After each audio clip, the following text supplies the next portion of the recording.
Okay, Jagex posted something and hit the fan. Let's get into it. On Friday, the 6th of February, the Road to Restoration, Early Game Rebalance, and DailyScape blog was posted to the RuneScape website. And generally speaking, I didn't think it was controversial. But then on Saturday, well, this Reddit post right here basically summed up my thoughts as well. Explain to me like I'm 5. What the shit is going on right now? We just got the best roadmap in 25 years and people are threatening to leave the game because some top tier training methods are being nerfed a bit. What am I missing? Opening the subreddit this morning felt like a fever dream. So what really is going on here? To peel back the layers and briefly overview what's going on. Around middle of February, Jagex plans to change a bunch of early game training methods in RuneScape, and by rebalancing they're changing experience rates, and some of the ways they're doing that has knock-on effects into the higher levels. And that is the experience part of it. There's many layers to this problem that people are upset about. There are some really overpowered things that are being reduced. Some people are not happy about that. There are also certain things that are being removed from the game that people aren't happy with because there's no replacement being added yet. It's easier if we just go through the blog and I just reference back to things that people have been saying, and we'll go from there. Let's start with the early game rebalance blog. So they go into detail about changing. There's a handful of skills here they're mainly focusing on: agility, thieving, hunter, divination, farming, herblore, prayer, and fishing. There's also some things with salvage and spirits. Those are mining and smithing related, and then some quests. So agility, nobody really has a problem with. They're rebalancing some of the early courses to make them, well, better experience. They're relatively slow at the moment. So as you can see here, they've listed them out. Berthorpe is getting a 63% experience increase, 50% for Gnome Stronghold, and generally it's just good to speed those up a little bit. Barbarian Outpost getting a 100% increase, like they're doubling the experience on that one. They're also reducing the level requirements for a couple agility shortcuts and making them feel more like shortcuts rather than inconveniences. So all of that seems good, right? Nobody has any problems with that. Thieving is where people have some issues. Currently, the way thieving works is there's a set chance that you fail to do an action when training thieving. Be that mainly pickpocketing is what we're talking about here. So when you're trying to pick someone's pocket in thieving, there is a set chance that you fail. And that is a static chance, it never changes. And so there are items that will help you succeed at pickpocketing, and meaning that you can stack these chances of success to effectively create a 100% chance of success, meaning as long as you keep your player logged in, it will just continue pickpocketing forever. Now, there are certain things that you might have to activate every 5 or 10 minutes, but generally speaking, there are ways where you don't have to interact with the game for 15 minutes while training thieving. And as long as you wiggle your mouse every 15 minutes, you effectively can train thieving forever, because there's items that let you stack all items you get from thieving in your inventory, meaning your inventory will never fill all the way up. Effectively, it's a case of players being upset that they can't not play the game. And I know that was a confusing sentence. You're effectively not playing the game if you're that passively playing the game, is what I'm trying to say. So what they're planned to change here is, for all pickpocketing, there's a 75% success rate. At any level, there's now a 3 in 4 chance of you successfully doing an action. And this can be increased with thieving items, thieving equipment, thieving boosts. In comparison to old school, where you're clicking to pickpocket something every single time, you don't have to do that in RuneScape. You can click once and it will keep going until you get caught. And so as you continue to get successful actions, the chance of being caught increases. You can then use your thieving level and other thieving items to increase that chance even higher, but as you successfully pickpocket, the chance will lower until you eventually get caught. Once you get caught, the chance will revert back to the original amount. You've got a couple items that boost this chance. You might have an 85 or 90% chance on your first action, and then it might go down to 90%, 85, 80, and so on until you eventually get caught, and then you have to click back again to continue. Alongside this change, they're actually reducing the stun time when you get caught. So normally it was 7 ticks, it's going down to 5 ticks, so there's effectively a 1 second less delay before you can start training again. And they say the main reason for this is to stop allowing 15 minutes of full AFK time throughout the skill of thieving. And I find this completely reasonable. I think it's crazy that there are ways you can interact with the game once every 15 minutes. You're clicking 4 times an hour at that point and getting good experience from it. Obviously, the memes have started coming in about these things too, and RuneScape 3 whales when they need to click on their monitor once every 5 minutes instead of once per solar eclipse. But the thing is, even with this change, you can still effectively do this to an extent, because at one point last year, the Oblivious perk was added. This is a thieving invention perk that you can add to the thieving bag, is effectively a skilling item you can hold. This item prevents you from being stunned while pickpocketing at the expense of taking 3 times more damage when being stunned. So they're not actually removing the 15 minutes of AFK time, and any high-level player would know about this. Anyone who's been training thieving lately should know about this. So I don't know where all this hate came from, because if you're up to date with your skilling bonuses, like these people seem to be, then you'd know about this perk. Granted, if you're using this perk and you're getting caught quite often, you will be losing health more, so you will need ways of getting that health back again. But even so, if you combine that perk with the Cheeky Monkey, which is a pet you can unlock through the Premier Membership store, effectively if you buy a year of membership, you will get a token that you can get this monkey with. This monkey absorbs a stun once per minute for a failed pickpocket. So even if you were to get caught every single minute, this cheeky monkey will stop the damage from happening 60 times an hour. If you combine that with self-healing items that might help you restore health faster, I really don't think this is going to be a problem in the long run. Nobody seemed to have any problems with the changes to Pyramid Plunder. It was all about pickpocketing. They got incredibly defensive over that for some reason. I don't entirely know why. As for the changes to Pyramid Plunder, they're basically just making things more common. The Scepter of the Gods is a rare item. They're increasing that by about 30%. They're making the Thieving skilling outfit way more common from Pyramid Plunder. They're modernizing the UI. They're removing 2-tick delay when opening urns, and you can no longer click an urn that has been looted. So all good changes there. In the Thieving Guild, they are changing the way the doors work a little bit. So the chests in the Thieving Guild are being changed so they respawn faster. And the doors themselves will also now reset as soon as you have unlocked and entered them, meaning you have to open the door every time you loot one of these boxes. And the boxes have a 45-second cooldown, so they've been changed to match the other new boxes that were added with the 120 Thieving update.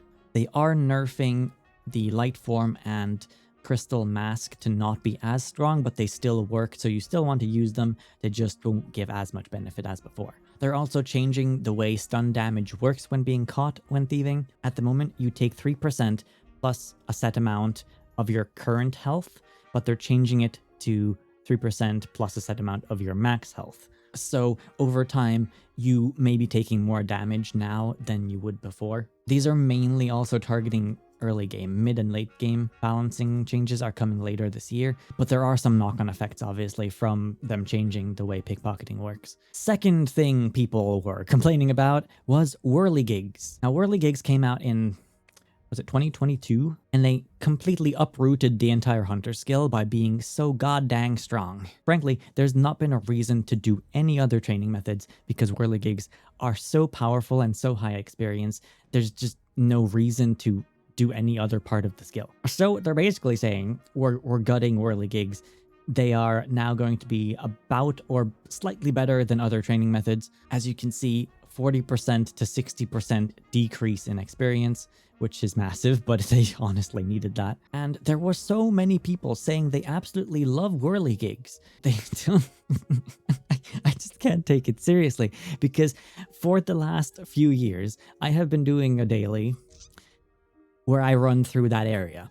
I need to tell you something. Whirligigs are not popular. I run through there at any given time of the day whenever I had time to go there. I'd go there on different worlds. There was never anyone doing this. On average, I would say every couple of weeks, I might see one person there doing this. Now, I admit that maybe over all these 4 years when I've been running through there every single day, that I've just somehow missed these massive amount of people that seem to like this so much. But I find that incredibly hard to believe, so I'm going to put it up to people just want to complain for the sake of complaining. Whirligigs have been too strong for too long, and they really needed a change, and I think it's good that they're doing it. Not to mention, there is a increase to 110 Hunter coming up later in the year, which will obviously give more new experience rates, probably better than the ones you see in game right now, and one of those things being birdhouses that are coming out later this year. So the meta way of interacting with whirligigs before is a little bit janky, because you would place flowers into 2 baskets, and that would change what version of whirligig was swimming around in this little lake right here.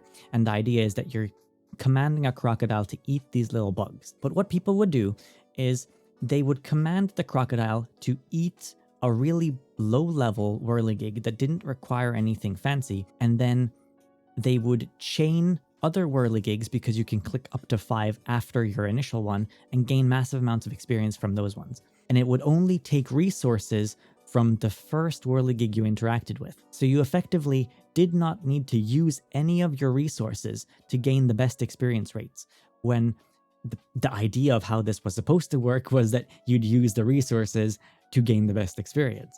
So there's obviously been sort of a bug here, but it's been in the game so long that it's become a feature, really.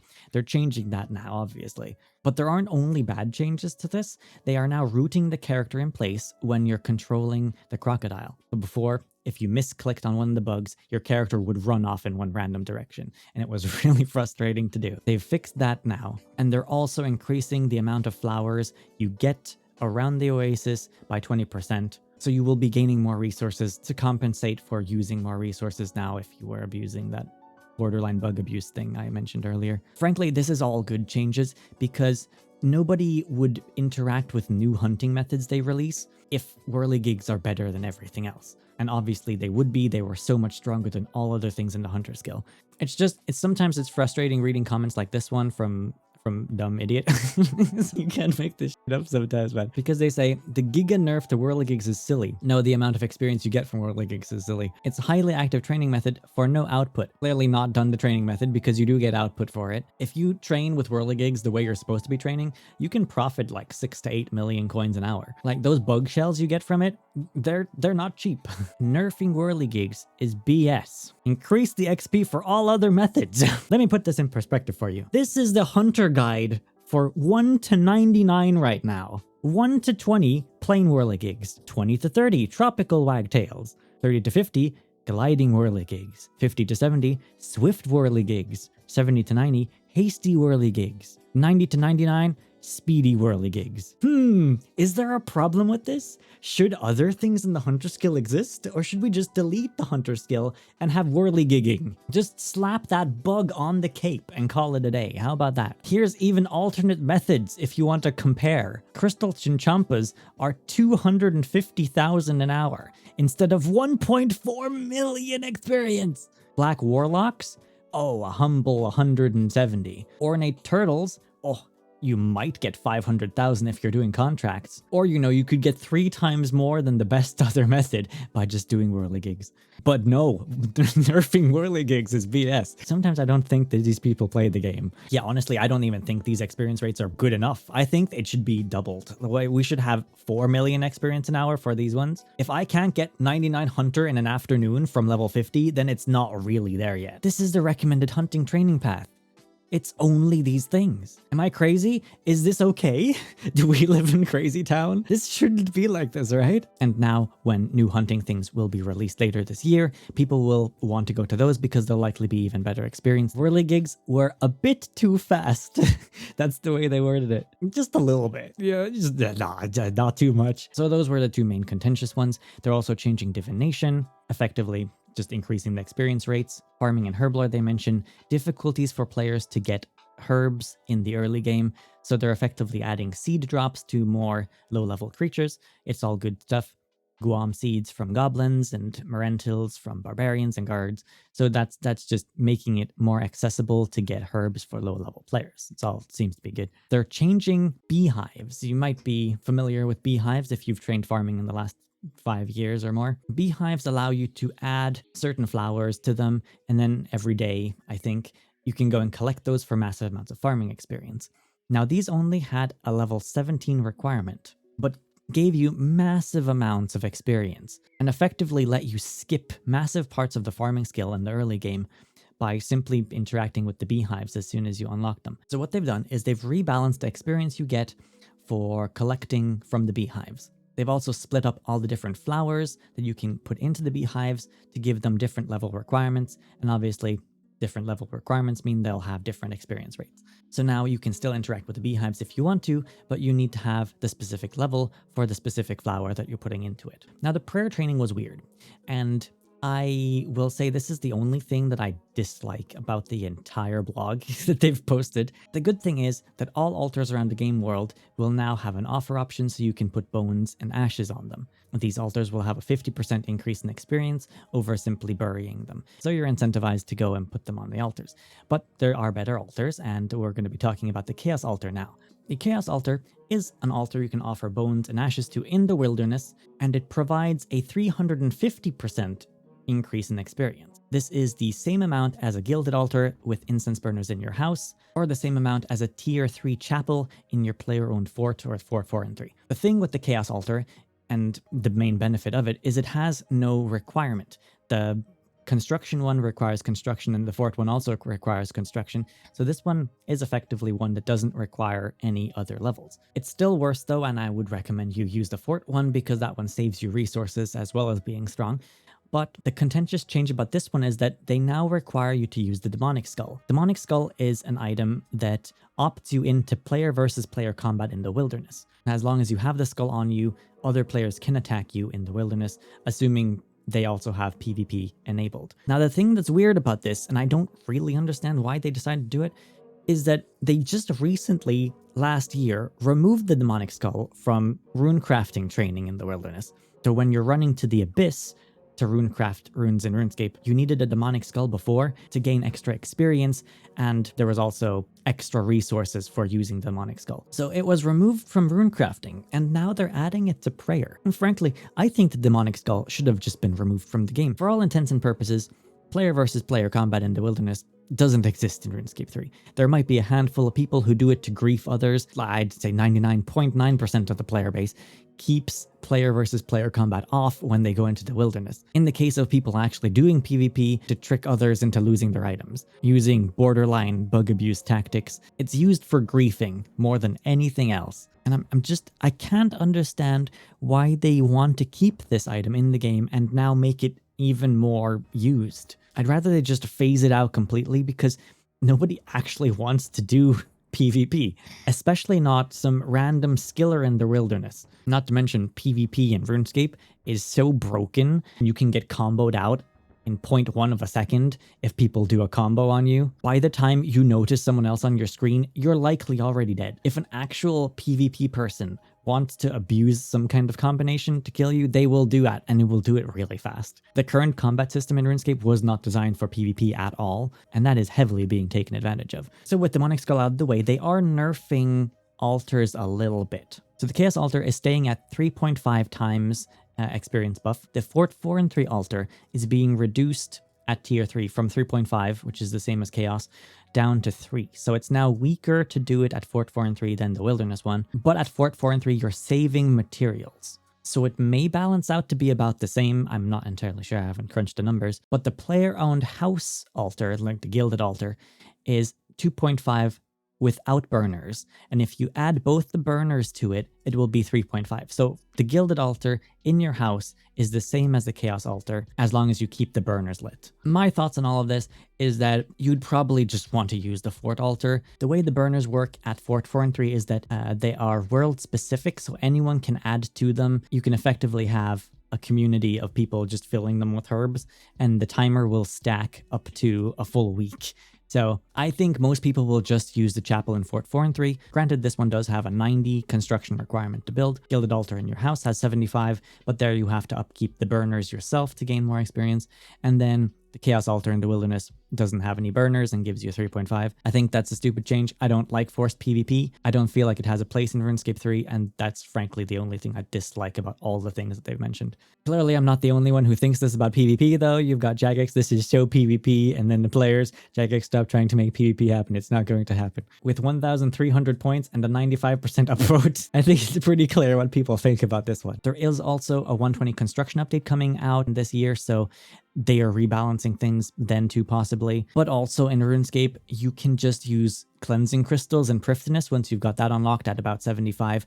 And I think most people prefer cleansing crystals. I think the experience rate is about the same as using dragon bones on a gilded altar, and it's very, very relaxing. That's at least what I did for 120 and 200 million prayer experience, so I'd just continue using that, honestly. Fishing, they're only reducing the catch rate of shrimp and crayfish to match that of other low-level fish. At some point, I guess, there was a bug implemented that allowed those to be caught really fast. For salvage and stone spirits, they're adding back armor drops to low-level creatures. They say that most people didn't interact with low-level salvage anyway, and it was just kind of confusing for new players. So they're now adding anywhere between bronze and mithril armor drops back to creatures. Adamant and higher are things that people actively high alch, so those are continuing to be dropped normally as salvage. And there are also options for small salvage to be broken down into bars, so that's still going to be a thing. As for quests, they're making two changes. One of them is to Cook's Assistant, and that is to change the items required back into eggs, milk, and flour.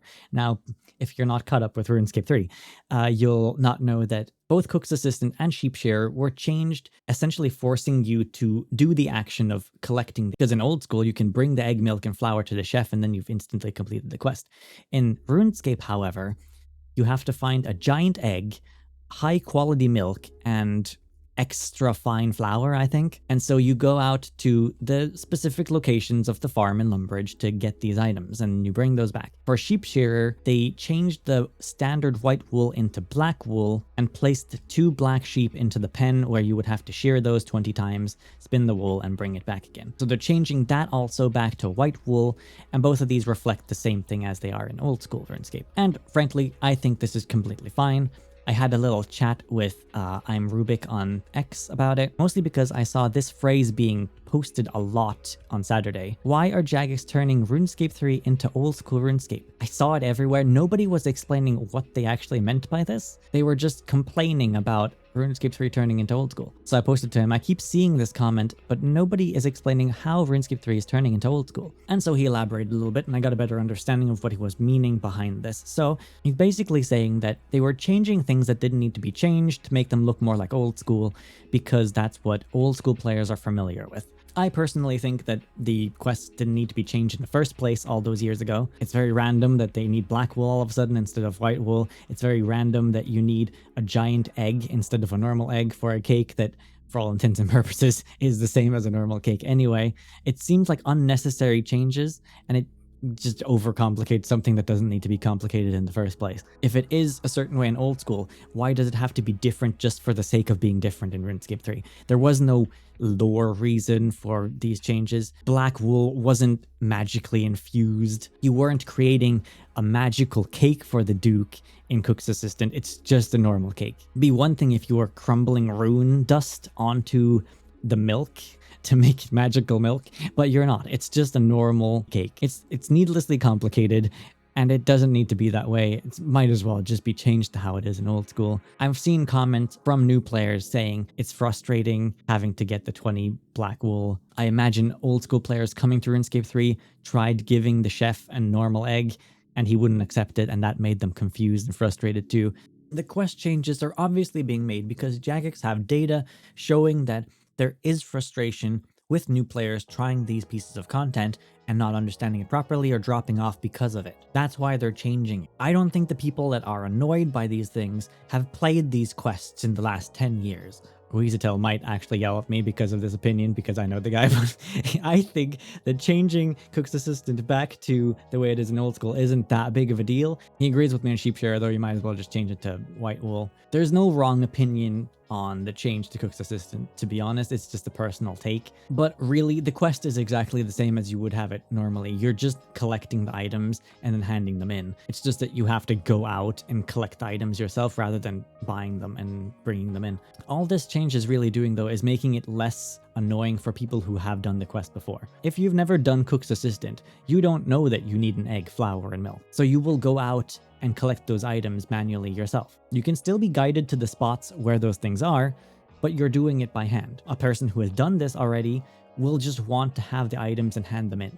And the reason why these two quests specifically are being changed, but things like Imp Catcher and What's Mine Is Yours, which is Doric's quest, are not being changed is because there's actual story in those quests. There is no story in Sheepshearer and Cook's Assistant. Imcatcher was completely changed in RuneScape to be a whole story about these different versions of imps that spit out different versions of beads. There's a lot of fun dialogue in it and a lot of story in it, and I think that's why they're keeping that one. And the same goes for Doric's quest that was changed into What's Mine Is Yours. That one even now ties into the Living Rock Cavern and meeting those creatures, so you're actively seeing new creatures in the game world through that quest. And there's a whole story between Doric and his son as well. It's an introduction to the smithing skill. Rubik also did have some concerns about starting area being sent back to Lumbridge without all the new player stuff from Burthorpe being moved to Lumbridge. I don't see that as a big deal. A lot of the things in Burthorpe cap out at like level 5, I think, anyway. It's just to tease members content. And frankly, I think that's more frustrating if you're leveling some hunter and then suddenly you get to 5 and it stops you. Like, that's just kind of frustrating. And also some comments about changing the world to look more like old school rather than having the world event things in RuneScape that happened over 10 years ago. Removing those I don't think is a problem either. Frankly, I think I have more of a problem with them existing in the world, like Tuska's massive corpse or the giant crater by Lumbridge, because there's no way to experience those stories anymore. They're just leftover scars on the world from an event that happened over 10 years ago. They're not part of any story quest. And if you have a new character that didn't experience those events, you just kind of stumble upon this place and you're like, oh, is this significant in some way? And then you see a cutscene of something exploding, 2 massive titans shooting beams at each other, and now there's a massive hole in the ground. Like, what's going on here? But there's no way for them to experience any of that because it's not a quest. It's just limited time content that expired 10 years ago. So from my perspective, I like that they removed the giant Armadillion Tower south of Falador. It looks way more clean now. I love the forest that's there. I like that they removed the big crater. I mean, we've had nice times with the crater by Lumbridge. We had the beach going on there for a while. The crater was a big rocky eyesore for many years, then they filled it in with grass and trees, and now the farmers of Lumbridge have turned it into a nice forest again, and it's all come full circle. Tuska's massive body over in the desert has disintegrated into the sea, and the portal on her back is now on the sandy banks. I find the new clean areas look great, and I like how they've gone about it. Only 30% of people don't like the early game rebalance, so for all intents and purposes, in old school it would have passed the poll and we can move on to the next thing. Okay, you thought we were done, but we're only halfway. Now we have to talk about the DailyScape overhauls. So I thought that people wanted DailyScape removed. But clearly some players didn't get the memo, and now they're shocked that DailyScape is being removed. Or, you know, the classic Dear Jagex, I'm once again asking to remove the dailies, but I still want all the rewards without any additional effort. The DailyScape overhaul, more people like this. There's only a 17% of people disliking the DailyScape changes, but there are some valid concerns in here, and we're going to be covering those. So DailyScape currently feels like a chore list. DailyScape causes time pressure when playing RuneScape. The rewards from dailies are powerful and can add up quickly. And to explain what DailyScape really is, it's a term that describes game content outside of a skill's core identity and core general training methods that is often perceived as mandatory by players due to time-gated mechanics that disproportionately have high rewards offering very little time investment. But they're not just straight out removing things, they're converting some things into training methods. Some things are being removed, some things are being rebalanced. I think there's a fantastic balance going on here, and I really like the changes they're proposing. So let's start with Gathixian caches. These ones are essentially the divination skill. There's no reason to train divination normally. Gathixian caches give a massive amount of divination experience with no level requirement, and up until you reach level 70 divination, you're effectively only doing divination caches, which means that nobody is gathering the low-level resources from divination at all. And so what they're doing with the caches is now a cache will open up after a certain amount of energy has been deposited into the rift. It's no longer a daily, and once you enter into the cache, you will be able to do the cache until you reach 100 points within it, and then you will be removed from the cache and you'll get some extra experience. So it's now an additional training method you will just interact with alongside normal divination training. There is no daily limit, there is no way to enter it every hour on the hour, it's just something that happens as you're leveling divination normally. So it breaks up the training a little bit and gives you some other scenery to look at. And it's optional as well. You don't have to go into it if you don't want to.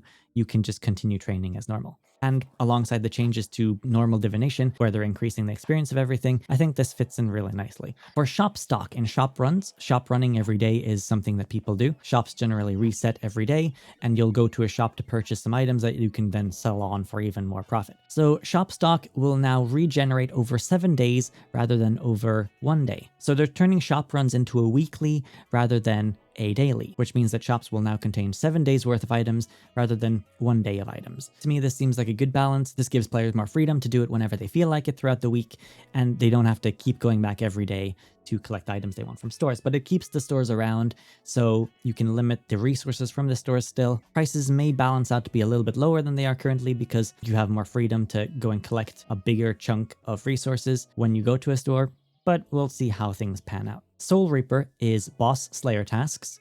These are having their daily cap removed. At the moment, you can only get 1 per day. Once this change goes live, you'll be able to just continuously train Slayer through boss tasks. There will be a weekly cap of Reaper points, which is what you get instead of Slayer points for completing the task, and these points can be used in the Reaper point store to purchase, for example, Hydrixes to create high-level jewelry. If you were only doing Soul Reaper for points before, they've effectively turned it into a weekly rather than a daily. There are a certain amount of headgear items, mainly through skilling gear, that give free items every day. Those free items are being removed, so you can no longer claim those from the skilling item themselves, but the skilling item will still exist. The same goes for Wicked Hood. The Wicked Hood is still staying around, but the daily free teleports to a specific runecrafting altar of your choice is being removed, and also the free essence you get from it every day is being removed. We've got Fish Flingers, that's a distraction and diversion. They're turning that into a training method. They're removing the daily caps on it and rebalancing the experience a little bit. Same goes for Evil Trees. They're removing the daily limit on it, so you can interact with them as much as you want if you find one out in the wild. Crystal Tree Blossoms is a crystal tree you can grow in Prifddinas, and you can collect it every day for some farming experience and a little crystal orb. They are turning this into a monthly, so it will now stack 1 crystal every day, and you can collect up to 30 charges from it in one go. Red Sandstone and Crystal Sandstone has a big change in which they are removing the cap, meaning you can collect as much red sandstone and crystal sandstone as you want. Now, this has obviously crashed the flask market, so if you had any, you've probably lost all that money, or at least 80% of the value has decreased now. I think this is a great change for people who like bossing and combat, because it makes flasks far more accessible, and you'll now be able to use them without feeling like you're breaking your money pouch when buying them. It also turns this into a money-making method. We'll have to see where flasks end up balancing out price-wise once that change gets added. So the Phoenix Lair is a daily you could enter to get a chance at a Phoenix pet, or there's 2, I guess. Also gave some fire-making experience. They are removing the daily cap on this, so you can do it as much as you want, and they're adjusting some experience rates and drops to reflect that change.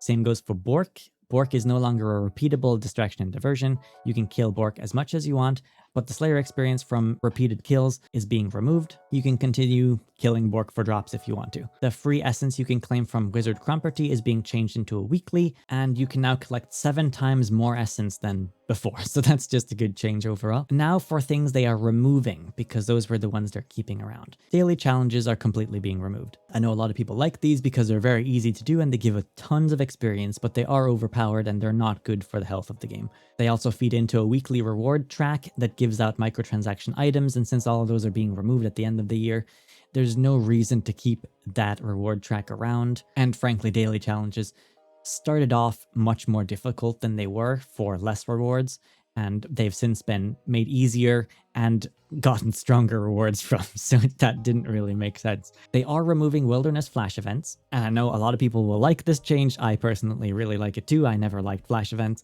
but there are people that do like it, and so I've kind of tried to look into what they liked about flash events. Obviously, they liked the easy rewards. Some people liked the activities, and I think the main thing people enjoyed about it was just seeing a lot of people in one place doing something together. And I feel like this is something that Jagex can take on board for future skilling activities and training methods. People generally don't want to compete for resources in RuneScape. They want to gather around something and then just chat with each other while they're gathering things. Maybe work together towards a common goal, much like Temporos, a skilling boss in old school RuneScape, where everyone's working together to take down the sea monster. That's the kind of thing that people like about flash events, that there's a bunch of people doing something together. So hopefully they can make some training methods that kind of incorporate that mentality into it. What they're doing with the rewards from Wilderness Flash events is they're distributing them into the wilderness content.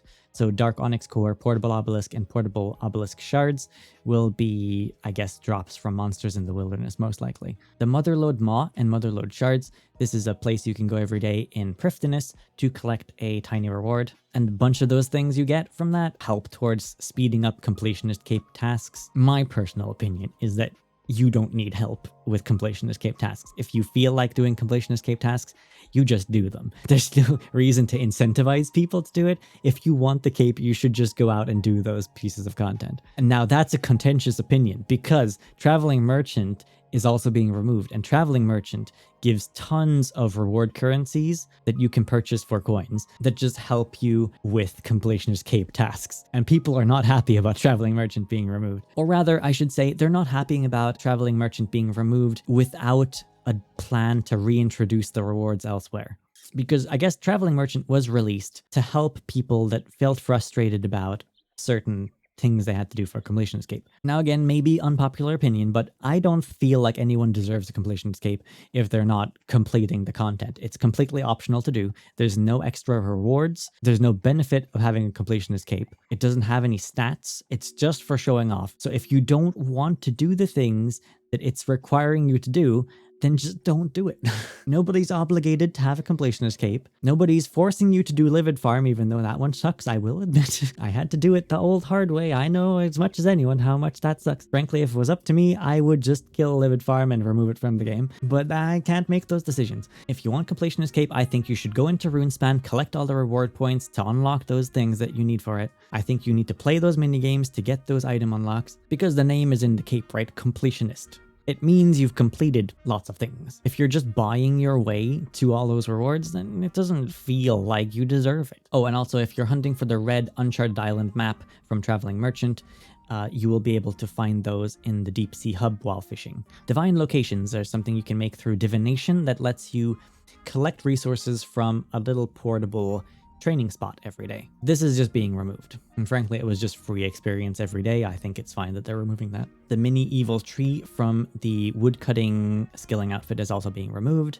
which is fine. It was just a chunk of experience every day. Sinkholes is a dungeoneering daily, which has you rushing through a little mini dungeon. That's being removed. Frankly, that's probably fine. I haven't done it in years. You'll no longer be able to claim Garage or Hordestalker cards for dungeoneering. And the Rune Goldberg machine is also being removed.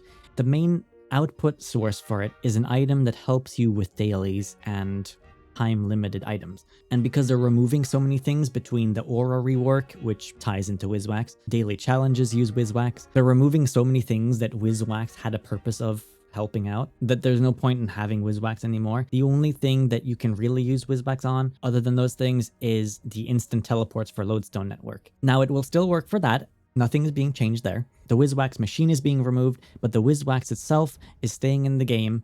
They may make it untradeable, so it doesn't become a rare item, and you can continue using those for your quick teleports to lodestones. But they're also going to introduce new methods of charging your lodestones, probably through law runes or other runes. People were freaking out because they were a massive amount of discussion about lodestones being removed and quick teleports being removed. And this is a case of creating problems where there are no problems. Like, they're worried about things being changed that aren't being changed, and then getting upset over it. And they were like, oh, this is horrible for clue scrolls. I'm gonna quit the game when this gets added to the game. And like, there was no mention of lodestones being removed anywhere in the blog. They even mentioned adding new things to lodestones. So like, people are getting upset over scenarios they've created in their head. It was so confusing. It was so confusing to look at for me, because I'd read the blog and then I saw these comments and I'm like, you're getting upset over things that aren't in the blog. And so the thing you get from this machine, Wizwax, has pretty much lost all its value because all of the things you use it for is being removed. Hopefully you were able to sell your amount like I did back in December when it was still 20,000 each, and you didn't end up like this guy on Reddit who has been collecting Wizwax and Sandstone for years and didn't decide to sell it when they announced these changes. Says the wax was worth about 5 billion coins a few weeks ago, which is true. It did crash once already a couple weeks ago, and then it crashed again this weekend. That red sandstone right there is also worth 1.3 billion coins. Oh, well, it was worth 1.3 billion. Now it's like 200. So it's lost. He's lost about a billion on that pile there as well. Funnily enough, though, Jagex moderator Breezy also says that he lost a bunch of money on these things. So you're not alone right there, man. They're still exploring a couple other things as well. Wilderness Warbands, they're likely to remove that because it's just a daily that happens at different times every day. It's a very weird one. Gives you a chunks of experience in certain skills. The Mazcab Raids daily lockout. At the moment, I believe you can only claim rewards from the Mazcab raid every couple days. They're looking into removing that so you can do the raid as much as you want, but obviously they're going to rebalance the drops and stuff from that. The Serenity Agility Posts in Prifddinas, they're looking to turn into a skilling method. The aquarium inside of your player-owned house, they're looking to remove the free items you can get from the box there every day. The Slime Pit in Port Phasmatis, they want to remove the daily teleport to it and make buckets of slime easier to collect. That slime is mainly used for necromancy these days to gain some resources for the skill. There's some daily Tokkul you can collect from the Tazar. They want to change that into one big large chunk you can collect and then you just don't get any more from them. These things here they have not gotten to yet and they don't have a defined answer on. Mainly because the DailyScape changes aren't coming until March. So there'll be more information on that later, but they're obviously looking at shooting stars because that's a daily. I imagine they'll turn shooting stars into a training method, much like they did with Evil Trees. Big Chinchompa may either be removed or turned into a skill training method. Menaphos Obelisks, there's a good chance those get removed. Runesphere in the Runespan, I'm imagining will be removed. Jade Vine will probably be removed. Your daily claimed Uncharted Island, I'm unsure what they're planning to do with that one. There's daily Arc contracts that might either be removed or changed into a normal training method. Mazcab supply runs, probably removed. Trinks tasks, I imagine will be removed. Heart of Gillinor bounties, I hope they remove and rather convert the rewards from that into boss kill count from doing God Wars Dungeon 2 bosses. And then Book of Char, I don't really know what they'll do, but you can burn a set amount of logs with it every day. There are obviously also possible changes because this is in development currently, so they haven't finalized everything yet. So like this comment suggests, I think Traveling Merchant being removed without a replacement, letting you bypass lots of mini games and things, is one of the things people are a bit upset about. Jagex Mod Ryan did comment about this. Basically says that the merchant's entire stock is made up of items that circumvent the actual content. In practice, this sounds exciting as it helps mitigate against some of the things like Livid Farm is too slow. Thankfully, I don't have to do Stealing Creation to get my fletching outfit. I can get X trim requirement without having to do that dated content. But like he says, it's ultimately just a band-aid fix. They said that if there's enough interest, they can look at rebalancing things like Livid Farm to help with unlocks, or they can move reward items from those places to things that are more actively engaged with. Also potentially just remove completionist cape requirements from really old content. Essentially, they're looking to fix the root cause of the problem rather than keeping band-aid fixes like the Traveling Merchant around. And I think that's really good. But then you've got the Doomsayers, of course, who say that every time you guys say that you're going to change something, you don't do it for ages. And that is fair. I'm still waiting for changes to Vorkath that was announced a couple of years ago, but they are actively doing this right now. They have a massive focus on trying to fix things up. So I do think that it's going to get done. Merchant selling Runespan points is another one. People don't want to do Runespan. I think Runespan's really annoying because it's just slightly not AFK enough, but it's also too AFK to be interesting to pay attention to. So there will likely be a lot of training methods that get tweaked, likely during the mid and late game balance changes that are coming up this year. If you have comments and feedback about any of these things, do take to Reddit or leave them in the comments below because they are listening and reading these things. Clearly, there are mods posting feedback in these threads. The general consensus I'm seeing throughout all of this is people really don't like the Chaos Altar change for prayer. But of course, there's tons of feedback here. They have to listen to all of that and see what they decide to go for. Oh, here we go again. Very worried you guys are turning this game into old school RuneScape. I don't know. If you don't like my opinions, dislike the video. I want to know, am I out of touch? No, it's everyone else who's wrong. Clearly people are happy about the DailyScape being removed though. Like, I always found dailies super annoying and only did them when I felt like it. I don't know why I turned out to stop into a cowboy, but I did. This dude was told not to play RuneScape and then he tried it and really liked it. Let me know what your thoughts are in the comments. I'm sure some of you don't agree with me on some of these things because that's just the nature of it. Everyone has their own opinions on these things.